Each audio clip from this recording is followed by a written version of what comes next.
মার্কিনিরা চায় নাই বলেই বা আমেরিকা চায় নাই বলেই রাষ্ট্রপতির এখন পদচ্যুত হওয়ার ব্যাপারটা আসছে। যুক্তরাষ্ট্রর ভূমিকা কি? কারণ তারা তো সরকার পতনে ভূমিকা রেখেছে বলে আপনারা বলছেন। তারা না চাইলে এখন আপনারা ফিরতে পারবেন? দেখুন, অনেক সময় তো অনেক সিদ্ধান্ত পরিবর্তন হয়। বঙ্গবন্ধু কন্যা ফিরে আসবে এবং সেই সময় রাষ্ট্রপতি হিসেবে যিনি থাকবেন তার ভূমিকা কি হবে বা কি হতে পারে, এই যে একটি অনিশ্চয়তা বা একটা ভীতি, সেই জায়গা থেকেও হয়তো তাকে সরানোর তারা প্রয়োজন মনে করেছেন বা তারা মনে করেছেন যে এটা একটু বলবেন যে আপনার কাছে জিজ্ঞাসা করছিলাম যে মার্কিন ভূমিকার কথা। আপনারা কি কোনো লবিং, মানে ধরেন ক্ষমতায় আপনারা যখন শাসন ভারে ছিলেন বা দায়িত্বে ছিলেন, ক্ষমতায় ছিলেন, তখন আমরা দেখতাম বিএনপি নানান রকম লবিং করতো। আপনারাও ডিপ্লোম্যাটদেরকে পাশে পাওয়ার জন্য নানান রকম বৈঠক বা এমনকি ওই যে 4ই আগস্টের যে কথোপকথনটা বলছিলাম, ওই ডিপ্লোম্যাটদের সাথে মিটিং প্রসঙ্গেই কথা হচ্ছিল শেখ হাসিনার সাথে ডক্টর হাসান মাহমুদের। এখন আসলে লবিংটা কিরকম হচ্ছে, আন্তর্জাতিক লবিং, বা কে করছে আপনাদের পক্ষে আন্তর্জাতিক লবিং? এই বছর এই মাসের শেষের দিকেই আসবেন সার্জিও গোর, মার্কিন বিশেষ দূত, তিনি আসবেন, দক্ষিণ এশিয়া বিষয়ক তিনি আসবেন। মানে সবসময় আমরা দেখেছি যে বিএনপি আওয়ামী লীগ সাথে নিজেরা কথা বলে না, একজন তৃতীয় ব্যক্তি। সেদিন আমার অনুষ্ঠানে বিবিসি বাংলা সাবেক প্রধান সাবির মোস্তফা তিনি বলছিলেন যে আওয়ামী লীগ বিএনপি সবসময় কথা বলে না, মুখোমুখি হয় না, তৃতীয় কোনো ব্যক্তি বিদেশিরা এসে তাদের মধ্যে কথোপকথন হয়। মানে এরকম কি কোনো কথোপকথন সার্জিও গোরের কাছ থেকে আসবে কিনা, আপনাদের কোনো পক্ষ থেকে কোনো লবিং ছিল কিনা, সেটি একটু জানতে চাইছিলাম। দেখুন, আমাদের পক্ষ থেকে লবিং বলতে কি, আমরা পৃথিবীব্যাপী বিভিন্ন মানবাধিকার সংস্থা বা এগুলো নিয়ে যারা কাজ করেন, বিভিন্ন দেশের এমপি বা সিনেটর যারা আছেন, আমরা তাদের কাছে এই তথ্য উপাত্তগুলো নিয়মিতই আমরা দিচ্ছি। আমরা তাদের সঙ্গে যোগাযোগ রাখার চেষ্টা করছি। তাদেরকে বাংলাদেশের এই প্রেক্ষাপট বা এই যে জঙ্গিদের উত্থান এবং এই যে রাজনীতির নামে যে সহিংসতাগুলো, সেগুলো আমরা তথ্য প্রমাণ দিচ্ছি। কিন্তু ওই যে মানে ওই প্রশ্নটাই যে রণকৌশল কি সাজানো হচ্ছে আপনাদের? এমন রণকৌশল, দেখুন, রাষ্ট্রপতি বা সেনাপ্রধানকে আওয়ামী লীগের মতো একটি দল তার সাধারণ নেতাকর্মী, তার দলীয় কর্মী সমর্থকের উপর নির্ভর করেই রণকৌশল সাজায়। এই জায়গায় আওয়ামী লীগ তার নিজস্ব শক্তিমত্তার উপর দিয়েই তারা অতীতেও এদেশের মানুষের জন্য কাজ করেছে, এখনো করে যাচ্ছে, ভবিষ্যতেও করবে। রাষ্ট্রপতি শাহাবুদ্দিন চুপ্পু তিনি অবশেষে পদ হারাতে যাচ্ছেন এবং যেটি জানা যাচ্ছে যে লন্ডনে চিকিৎসাধীন অবস্থায় তিনি সাবেক প্রধানমন্ত্রী শেখ হাসিনার সাথে ফোনে কথা বলেছেন, এটি তার বিরুদ্ধে অভিযোগ হিসেবে দেখানো হচ্ছে। আসলেই কি, মানে আপনারা জানবেন শেখ হাসিনার সাথে কথা হয়েছে কিনা বা জানেন কিনা, আসলে কি কথা হয়েছে? দেখুন, রাষ্ট্রপতি তিনি লন্ডনে গিয়ে কথা বলবেন কেন? তুমি যদি কথা বলার তার আগ্রহ থাকে এবং তুমি যদি মনে করেন কথা বলবেন, তিনি তো সেটা বঙ্গভবন থেকেও কথা বলতে পারেন। কারণ তিনি বিভিন্নভাবে, তাকে হয়তো বিভিন্ন নজরদারিতে বিভিন্ন প্রক্রিয়ার মধ্য দিয়ে রাখা হচ্ছিল বা হয়তো রাখা হয়েছে। আমরা জানি তাকে কিভাবে তখন শপথ পড়ানো বা এই যে পট পরিবর্তনের পরে তার সঙ্গে যে আচরণগুলো করা হয়েছে, এগুলো মনে করি খুব স্বাভাবিক বিষয়। কিন্তু তারপরেও এত লম্বা সময়ের মধ্যে তার যদি তিনি মনে করেন যে কথা বলবেন, সেটা বঙ্গবন্ধু কন্যা জননেত্রী শেখ হাসিনা শুধু নয়, অন্য যে কোনো জায়গায় তিনি সেটা কথা বলতেই পারতেন। এবং দেখুন, এটা লন্ডনে গিয়েছেন এবং তিনি কথা বলেছেন, এই কথাগুলো বিভিন্ন গণমাধ্যম বা সামাজিক যোগাযোগ মাধ্যমে যেটা এসেছে, আমি মনে করি সেটা হয়তো কোনো জায়গা থেকে এটা ছড়ানো হচ্ছে। কারণ আগামী দিনে বঙ্গবন্ধু কন্যা ফিরে আসবে এবং সেই সময় রাষ্ট্রপতি হিসেবে যিনি থাকবেন তার ভূমিকা কি হবে বা কি হতে পারে, এই যে একটি অনিশ্চয়তা বা একটা ভীতি, সেই জায়গা থেকেও হয়তো তাকে সরানোর তারা প্রয়োজন মনে করেছেন বা তারা মনে করেছেন। তাহলে কি শেখ হাসিনার সাথে তার কথা হয়নি আসলে লন্ডন থেকে? এটা আসলে নিশ্চিত করে বলা মুশকিল, কারণ এটা নিশ্চয়ই তাদের দুইজন কাউকেই সেটা জিজ্ঞেস করা যাবে না। কিন্তু এই যে দীর্ঘ প্রায় 2 বছর সময় হলো, 2 বছরই হলো, মানে আওয়ামী লীগের পতনের পরে 2 বছর, এই সময়ের মধ্যে কি কথা হয়েছে রাষ্ট্রপতির সাথে, আওয়ামী লীগের সভানেত্রীর বা কোনো পর্যায়ের নেতার? আমি তো মনে করি তার সঙ্গে যোগাযোগ ছিল, কোনোভাবে না কোনোভাবে সেই যোগাযোগটা ছিল, এবং কথাবার্তা যে হয়নি সেটা বলতেই হবে যে কথা হয়েছে, যোগাযোগ হয়েছে। বিএনপি যেটা মনে করতে পারে বলে আপনার কি মনে হয়, কি ক্ষতির কারণ হতে পারেন রাষ্ট্রপতি? কারণ রাষ্ট্রপতি তো খুব অবগত, মানে মানে কি বলে, অনুগত হিসেবেই কাজ করছেন, হ্যাঁ, বলে মনে হয় বা দৃশ্যমান হয়। দেখুন, বাংলাদেশ সরকার হলো যেহেতু সংসদীয় সরকার, রাষ্ট্রপতি সাংবিধানিক পদ বটে কিন্তু অনেকটাই অলংকারী। তো এই কারণে তিনি এখন যে দায়িত্ব পালন করেছেন বা যেটা করেছেন, আমি আগেই বলেছি যে বঙ্গবন্ধু কন্যা বা আওয়ামী লীগ সরকারের পরিবর্তনের পরে তার পাশে আমরা যেভাবে আমরা দেখেছি তিন বাহিনীর প্রধানরা গিয়েছেন এবং তার পাশে দাঁড়িয়ে তাকে দিয়ে যে ঘোষণাগুলো দেওয়ানো হয়েছে, তো এই পরিপ্রেক্ষিতে আবার যে এই ধরনের একটা পরিস্থিতি বা উদ্ভূত পরিস্থিতি তৈরি হবে না। আপনি একটা জিনিস দেখুন, সরকার পরিবর্তনের পরে 3টা পদ কিন্তু গুরুত্বপূর্ণ ছিল: রাষ্ট্রপতির পদ, প্রধান বিচারপতির পদ, স্পিকারের পদ। স্পিকারের বিষয়টা আপনারা জানেন কি হয়েছে না হয়েছে, এটা তো লুকানোর কিছু নেই। প্রধান বিচারপতিকে মব করে দায়িত্ব থেকে সরিয়ে দেওয়া হয়েছে, এখন রাষ্ট্রপতিকে সরিয়ে দেওয়া হলো। এবং এই যে আপনার জুলাই আগস্টের সেই আন্দোলনে সরকারের ভূমিকা কি ছিল, পুলিশ প্রশাসনের, র্যাবের ভূমিকা কি ছিল, সেটা নিয়ে আমরা অনেক দীর্ঘ আলোচনা করতে পারি। কিন্তু যে প্রক্রিয়ায় সরকারকে সরিয়ে দেওয়া হয়েছে, যে প্রক্রিয়ায় নতুন সরকার এসেছে বাংলাদেশের সংবিধান অনুযায়ী, সেটা পুরোটাই কিন্তু অসাংবিধানিক এবং বেআইনি ভাবে হয়েছে।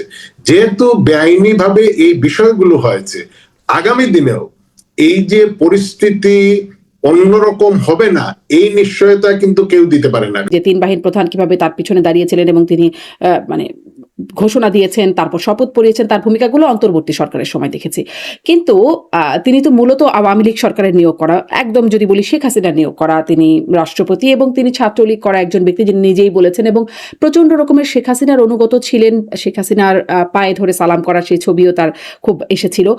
পরবর্তীতে তো ওই অবস্থান দেখলাম, কিন্তু তারপরে যখন বিএনপি সরকার আসলো তখন তো লিখিত বক্তব্যে আওয়ামী সরকারকে ফ্যাসিস্ট, স্বৈরাচার ইত্যাদি বলেছেনই, সেটি না হয় লিখিত বক্তব্য, কিন্তু এমনকি গণমাধ্যমে দেওয়া সাক্ষাৎকারেও তিনি বলছেন যে মানে যেখানে আগে তিনি বলেছিলেন বেগম জিয়া, মানে জিয়াউর রহমান, তারপরে এরশাদ, তারপরে বেগম জিয়া, তাদের আমলে কিভাবে মুক্তিযুদ্ধের চেতনা তছনছ হয়েছে বলে তিনি ঘোষণায় বলছিলেন, তার ভাষণে বলছিলেন, সেখান থেকে এসে তারেক রহমানের ভূয়সী প্রশংসা করছেন, কিভাবে মুক্তিযোদ্ধার সন্তান হিসেবে তিনি কিভাবে দেশ পরিচালনা করবেন সেটা নিয়ে তার মুগ্ধতার কথা বলছেন, একদম গদগদ প্রশংসা আর কি যাকে বলে, সেটা দেখাচ্ছেন। আসল চেহারা কোনটা রাষ্ট্রপতির? আপনাদের সময় যেটা দেখতাম সেটা, নাকি বর্তমান সময় যেটা দেখলাম সেটা? অন্তর্বর্তীকালীন সময় না হয় তাকে বাধ্য করে করানো হয়েছে। দেখুন শারমিন, আপনি যে কথাগুলো বলেছেন আপনার প্রত্যেকটি কথার সঙ্গে দ্বিমত করার কিন্তু কোনো সুযোগ নেই। কিন্তু এই জায়গায় যে কোনো মানুষ বা ব্যক্তি তিনি কিন্তু সঠিক সময়ে সঠিক কাজ করবেন। অনেক সময় সেটা নীতি, নৈতিকতা, সাহসিকতা সেটা প্রদর্শন করতে পারেন না। আমি মনে করি বাংলাদেশের সংবিধান অনুযায়ী আমরা মহামান্য রাষ্ট্রপতি হিসেবে তাকে সম্বোধন করতে পারি। তিনি এই পদটির প্রতি অসম্মান করেছেন, আমি শুধু এটুকুই বলতে পারি। মার্কিনীরা নিজেরাই তো বলেছে যে তারা বাংলাদেশে রেজিম পরিবর্তনের জন্য অর্থ দিয়েছে, কিন্তু নিজে বলেছে। এই টাকাটা কার কাছে গেল? প্রধানমন্ত্রী শেখ হাসিনা তিনি সাক্ষাৎকারে, যে লিখিত সাক্ষাৎকার দিচ্ছিলেন সাউথ চায়না মর্নিং পোস্ট বা রাশিয়াকে দেওয়া, রাশিয়ার কোনো গণমাধ্যমে দেওয়া একটা সাক্ষাৎকারে তিনি বলেছেন যে মার্কিনীদের ভূমিকার ব্যাপারে তিনি সেইখানে তিনি ডিনাই করছেন, যেখানে তিনি আগে বলতেন যে মার্কিনীরা চায় নাই বলেই তিনি ক্ষমতায় থাকতে পারেন নাই বা তাকে ক্ষমতা ছাড়তে হয়েছে, সেখানে তিনি কিন্তু বলছেন যে এরকম কোনো প্রমাণ নাই যে মার্কিনীরা ভূমিকা রেখেছে বা মার্কিনীদের হাত ছিল। আমিও তো বলেছি যে আমাকে যদি আপনি বলেন এই ঘটনাগুলোর সঙ্গে তো প্রমাণ থাকে না, কেউ কোনো অপকর্ম করলে সেটা কি প্রমাণ রেখে করে?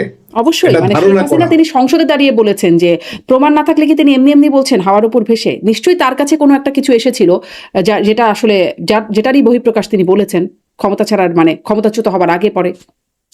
শেখ হাসিনা ফেরার ঘোষণা দিচ্ছেন ডিসেম্বরে এবং নেতা কর্মীরা সহ তিনি ফিরবেন বলে বলছেন। অবশ্য আওয়ামী লীগ নেতা জাহাঙ্গীর কবির নানক তিনি বলছেন কিছু কথা জাহেরে, কিছু কথা থাকে বাতেনে, মানে কিছু কথা প্রকাশ্যে বা দৃশ্যমান, কিছু কথা অপ্রকাশ্যে বা অদৃশ্য অবস্থায় থাকে বলে তিনি বলছেন। সব কথা বলা যাবে না। সব না হয় নাই বললেন, কিন্তু আপনাদের এই যে রণকৌশল সাজানোর বিষয়টা, সেটা আসলে কেমন, কি প্রক্রিয়ায় তিনি আসলে দেশে ফিরবেন? দেখুন, প্রথমত তিনি দেশে ফিরবেন কারণ তাকে তো এই দেশ তার দেশ, এই দেশে তার নারীর টান, এই দেশের মানুষের প্রতি তার যে দায়বদ্ধতা আছে, সেই কারণে তিনি ফিরবেন। এবং তিনি যে ভারতে গিয়েছেন, তিনি কি নিচে গিয়েছেন, তিনি কি নিজে হেলিকপ্টার চালিয়েছিলেন, তিনি কি প্লেনে তিনি চালিয়েছিলেন? সেই সময় যারা দায়িত্বে ছিলেন বিমান বাহিনীর, সেই সময় সেনাবাহিনীর যারা দায়িত্বে ছিলেন, তারা তো এখনো আছেন।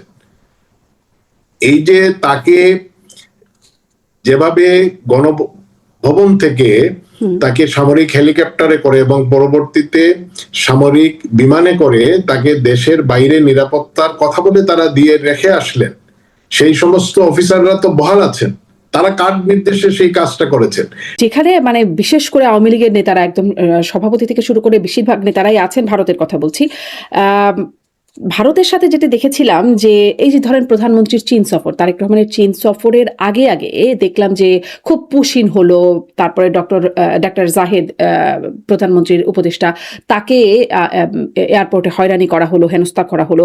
মানে এরকম একটা অ্যাপ্রোচ, যেগুলো আসলে সবগুলোকে নেতিবাচকভাবে দেখার যথেষ্ট সুযোগ আছে, একটা নেতিবাচক অ্যাপ্রোচ দেখা যাচ্ছিল সরকারের প্রতি। কিন্তু চীন সফর শেষ হতেই বা চীন সফরের মধ্যেই ভিসা, ট্যুরিস্ট ভিসা উন্মুক্ত করে দেওয়া বা পুশিনটাও থমকে গেল চীন সফরের পরপর। তারপরে গত 15 জুলাই প্রধানমন্ত্রী প্রতিরক্ষা উপদেষ্টা ব্রিগেডিয়ার অবসরপ্রাপ্ত এ.কে.এম. শামসুল ইসলাম তিনি সাক্ষাৎ করেছেন অজিত দোভালের সাথে। আবার খোদ নরেন্দ্র মোদী, ভারতের প্রধানমন্ত্রী, তিনি বাংলাদেশের প্রধানমন্ত্রী তারেক রহমানকে ব্রিক্স সামিটে আমন্ত্রণও জানিয়েছেন এর মধ্যে। এবং এটাকে ভারতীয় সিনিয়র সাংবাদিক গৌতম লাহিড়ী তিনি বলছেন রেয়ার জেস্টার বা বিরল একটা উদ্যোগ হিসেবে তিনি আখ্যায়িত করছেন। মানে ভারত খুব, এই সরকারের সাথে ভারতের পক্ষ থেকে একটা তৎপরতা মনে হচ্ছে, সম্পর্ক উন্নয়নের তৎপরতা, এটি আপনাদের জন্য কেমন? দেখুন, ভারত আমাদের সবচেয়ে নিকট প্রতিবেশী, বৃহৎ প্রতিবেশী। তাদের নিরাপত্তা, তাদের রাজনীতির কারণে তারা কোনটা সিদ্ধান্ত নিবে সেটা একান্তই তাদের বিষয়। এখন নিকট প্রতিবেশী হিসেবে তারা যোগাযোগ রাখতেই পারে, তাদের পক্ষ থেকে সম্পর্ক উন্নয়নের অবশ্যই চেষ্টা থাকবে। আজকে ইউনিসেফ জমানায় আমরা দেখেছি, শিখেছি, শুনেছি যে ভারত আমাদেরকে ডিউ আনডিউ কতগুলো ধরনের সুযোগ সুবিধা দিত, যাতে করে আমাদের দেশের ব্যবসায়ীরা, আমাদের দেশের মানুষ উপকৃত হতেন। কিন্তু আমরা যখন ভারতের পতাকা, ভারতের ভিসা সেন্টার আক্রমণ করলাম, আবার তারা যখন ভিসা বন্ধ করে দিল, তারপরে আমাদের হাউতাস, আমাদের গণমাধ্যমের কথা বললেন না, নিউ মার্কেটের আশেপাশের অনেক হোটেলের ছবি, দোকানের ছবি, মার্কেটের ছবি দেখালো যে মানুষজন নেই। তো ভারত কি শুধু আপনার উপরে নির্ভর করে আছে? ভারতের 140 কোটি মানুষের মার্কেট। হ্যাঁ, আবার যখন ভিসা খুলে দেওয়া হলো, একসঙ্গে 1.5 লাখের বেশি মানুষ একদিনেই আবেদন করলেন। তো এখন ভারতের সঙ্গে আমাদের বিভিন্ন ভাবে পারস্পরিক সম্পর্কটা আছে। এই সম্পর্ক দুই দেশের, দুই সরকারের জন্যই উপকারে আসে। আপনি আধিপত্যবাদ বা বিভিন্ন ভাবে সেই সম্পর্ক নষ্ট করবেন, আবার ভারতের কাছ থেকে সমর্থনও চাইবেন, সেটা যেমন দ্বিচারিতা, তেমনি ভারত তার নিজের স্বার্থে তারা যে সিদ্ধান্ত নিবে সেটা একান্তই তাদের নিজস্ব বিষয়। মানে কিন্তু তাহলে এখন আপনাদের পাশে আসলে কে আছে? মানে এটা আপনি বলছেন তাদের নিজস্ব বিষয়, সরকারের সাথে সম্পর্ক উন্নয়ন চাইতেই পারে, মানে যেটি লক্ষণ পরবর্তীতে অন্তত দেখা যাচ্ছে পরের অংশে। আপনাদের পক্ষে তাহলে কে আছে? ধরেন সেই ওবায়দুল কাদেরের, আপনারা ক্ষমতায় থাকতে যদি মানে সেই ডায়লগটা মনে করি যে তিনি বলেছিলেন দিল্লি আছে, আমরা আছি, আমরা আছি, দিল্লি আছে, মানে দিল্লি আপনাদের সাথে আছে, সেটি একটি বড় শক্তির জায়গা, তলে তলে সব ঠিক হয়ে গেছে বলে তিনি বলেছিলেন। ওই সেই ট্রাম্পের সাথে বাইডেনের সাথে সেলফির প্রসঙ্গ তুলে তিনি বলছিলেন, মানে এই যে তলে তলে ঠিক হয়ে যাওয়া বা আছে, এ পাশে আছে, সে পাশে আছে, এখন আপনাদের পাশে ঠিক কে আছে? দেখুন, আমরা মনে করি আমাদের পাশে আমাদের দেশের জনগণ আছে। এটা তো সবসময় ছিল, এটাই তারপর আমাদের দিল্লি থাকা লাগতো বা তলে তলে ঠিক হতে হতো। এখন কারা আছে ওই ওই জায়গাটাতে? জনগণ তো আছেই। তারপরে এখন এটা হলো, শুনেন, একটা রাষ্ট্র বা বিভিন্ন সরকার, তারা তাদের এই পৃথিবীতে আজকে কোন রাষ্ট্র কি তার নিজের স্বার্থের বাইরে কোনো সিদ্ধান্ত নিয়ে থাকে?